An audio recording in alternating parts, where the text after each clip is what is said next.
Hello everyone, welcome back to my another mini vlog. আজকে রুমটাই ফার্স্টে আমি দেখাচ্ছি ভ্লগের মধ্যে, কারণ রুমের আমি পর্দাটা চেঞ্জ করেছি। তোমরা আস্তে আস্তে দেখতে পারবে। যদি তোমরা আমার রিসেন্ট ভ্লগ দেখে থাকো আগের, তাহলে জানবে যে আমি পর্দা কিনতে গেছিলাম ভিমার্টে। ওখান থেকে এই পর্দাটা নিয়ে এসেছিলাম। আর পর্দাটা একটু বড়ই হয়েছিল, 9 ফিট হয়েছিল। ওই জন্য মামুনি এসেছিলো আমার রুমে পর্দাটা সেলাই করে দিতে। ওপরে থাকে সেলাই মেশিনটা, মামুনি কিন্তু খুব ভালো সেলাই করে।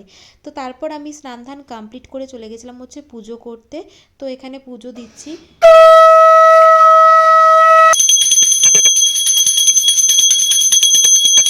আমি শঙ্খ আর ঘন্টার আওয়াজটা রাখলাম, একটু পজিটিভ ভাইব আসবে। তোমরা এই আওয়াজটা শুনলে অবশ্যই একটু পজিটিভ ভাইব আসে। আর আমার গপুকে কীরম লাগছে অবশ্যই বলবে কিন্তু। তারপর যেহেতু ওপরেই আমাদের ঠাকুর ঘরটা, মামুনি দেখলাম আমার জামা কাপড়গুলো নিয়ে মেলছে আর কি, ওয়াশিং মেশিনে দেওয়া ছিল। তো তারপর দেখিয়ে দিলাম এই রুমটাতে একটু বসেছিলাম, এই রুমটা পাশেই ছিল ছাদে। তারপর নিচে গেছিলাম হচ্ছে খাওয়া দাওয়া করতে, কারণ তারপরে এসে আমি হচ্ছে সব রুমটা আর কি গোছাবো। আজকে মেনুতে ছিল হচ্ছে ভাত, মাছের মাথা দিয়ে ডাল, আর হচ্ছে চিকেনটা যদি বা আগের দিনের ছিল, আমি খাইনি বলে একটুখানি দিয়েছিল। আর এখানে মাছের মাথা দিয়ে ডালটা যা সুন্দর হয়েছে, মানে কি বলবো, আমার মুখ দেখলেই বুঝতে পারছো, যেমন বিয়ে বাড়িতে যেরকম রান্না হয় না, ঠিক ওই রকম। আর এখানে দেখো এই বক্সটা আমি দেখাচ্ছি, কারণ এই জানলাটা সব কিছু চেঞ্জ করবো। এই বক্সটার মধ্যে সেই, তোমরা যদি দেখে থাকো রিলসে, তাহলে আমি একটা আয়না শেয়ার করেছিলাম মিশোর একটা ফাইন্ড, সেটাই দেখাচ্ছি। ওটাও আজকে কিন্তু ইউজ করব।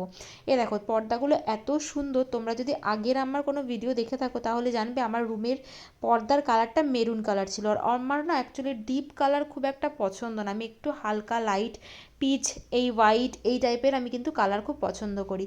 তো সেই কারণেই আমি সেই রকমই দেখে চয়েস করে নিয়ে এসেছিলাম। তারপরে ঘরটাকেও আমি গুছিয়েছি, বেডশিটটাকেও চেঞ্জ করেছি। তারপরে আমি আমার ছোটোবেলার ফটোগুলো দেখছিলাম, মানে ঘর গোছাতে গিয়েই পেয়েছিলাম ছোটোবেলার ফটোগুলো।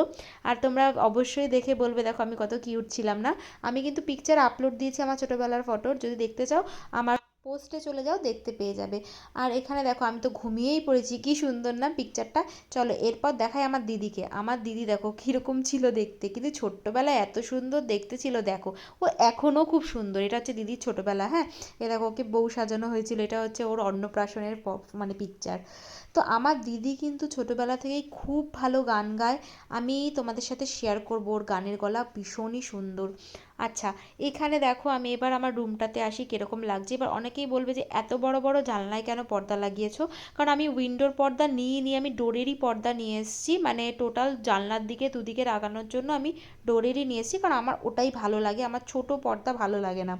তো সেটাই আমরা সাজিয়েছিলাম ঘরটাকে। দেখো কত সুন্দর লাগছে। সত্যি কথা বলতে, জানো তো, পর্দা যদি তুমি চেঞ্জ করো না, তাহলে ঘরের লুকটাই চেঞ্জ হয়ে যায়। এর আগে আমার ঘরে একটুখানি ডার্ক লাগতো, সেই কারণে আমি একদম লাইট একটা পর্দা লাগিয়েছি। তোমাদেরও ঘরও যাদের ছোট কিন্তু একটুখানি অন্ধকার লাগে, তারা পর্দাটা চেঞ্জ করো, হালকা কালারের পর্দা লাগিয়েও খুবই ভালো লাগবে। আর এখানে দেখো আমি মিররটা যেটা বলছিলাম, এইটাই রিলসে কিন্তু দেখিয়েছিলাম। যদি এটা লিঙ্ক চাও অবশ্যই কমেন্ট করো, আমি দিয়ে দেবো। এটাও কিন্তু এখানে টাঙিয়ে দিয়েছি। আর তারপরে গেছিলাম হচ্ছে আমার চেক আপ করানোর ছিল। তোমরা জানো আমি আগের রিলসেই বলেছি আমার একটু প্রবলেম চলছে, মানে প্রবলেম নয় ঠিক, চেক আপ গেছিলাম নর্মাল গাইনো চেক আপে। তো সেটাই আমি এখানে এসছিলাম। সেই দিনকে চেক আপ ছিল, সব কিছু রিপোর্ট করানোর পর, যেটা আর কি থাকে নর্মাল চেক আপ। এখানে এসে দেখি যে সব কিছু ফ্লাওয়ার দিয়ে ডেকোরেশন করছে। আমিও জানতাম না সেদিনকে ডক্টরস ডে ছিল। হঠাৎ সঙ্গে সঙ্গে আমি গুগল করলাম, আমার একটু মনে হচ্ছে যে কী, মানে কী ছিল যার জন্য এরকম সাজাচ্ছে, সেই জন্য আমি গুগল করে দেখলাম সেদিনকে ডক্টরস ডে ছিল। তারপর অনেকক্ষণ বসে থাকতে হচ্ছিলো, আর তার জন্য সুরজিৎ বললো চলো একটু বাইরে থেকে ফুচকা খেয়ে আসি। ওই জন্য একটু ফুচকা চুরমুর খেতে গেছিলাম, কারণ তখনও ডক্টর আসেনি, কারণ ওখানে আসতে একটু সময় লাগছিলো। তো তারপর দেখো এখানে চুরমুর বেশ করে একদম টক দিয়ে সুরজিৎ চুরমুর খাচ্ছে। আমি আবার এত টক পছন্দ করি না চুরমুরে, জানো তো। আর তারপর তো এখানে ডক্টররা বলেছিলাম আগের পোস্টে দেখবে, আমি একটা চকলেট শেয়ার করেছিলাম। এটা হচ্ছে ডক্টর ওখান থেকে দিয়েছিল, মানে অ্যাজ আ আর কি গিফট। আমার রিপোর্ট মোটামুটি ওকেই হয়েছে। তো তারপর বাড়ি চলে এসেছিলাম। আজকের জন্য এইটুকুই। কেমন লাগলো ব্লগটা জানিও, ভালো লাগলে একটা শেয়ার করে দিও। টাটা।